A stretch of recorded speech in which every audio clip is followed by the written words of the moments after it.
আসসালামু আলাইকুম। এটি একটি সিলিন্ডার। ধরি এই ব্যাসার্ধ r এবং এই উচ্চতা h। সিলিন্ডারের ক্ষেত্রফল হবে এই দুটি বৃত্তের ক্ষেত্রফল এবং এই পৃষ্ঠের ক্ষেত্রফলের যোগফলের সমান। চলুন আমরা এই ত্রিমাত্রিক স্থানের ক্ষেত্রফল নির্ণয় করি। বলুন তো এই বৃত্তের ব্যাসার্ধ কত? এটা হলো r।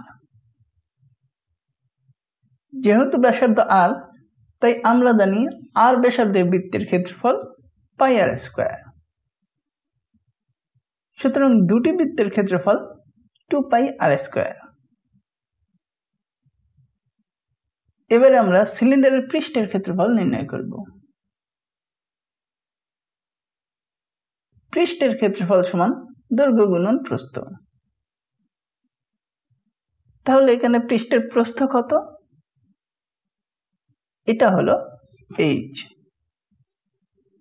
আবার এই পৃষ্ঠের দৈর্ঘ্য কত?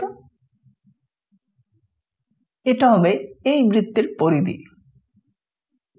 আমরা জানি বৃত্তের পরিধি 2πr। সুতরাং এই পৃষ্ঠের দৈর্ঘ্য 2πr। তাহলে পৃষ্ঠের ক্ষেত্রফল সমান h গুণন 2πr, অর্থাৎ 2πrh। সুতরাং সিলিন্ডারের ক্ষেত্রফল 2πr² যোগ 2πrh,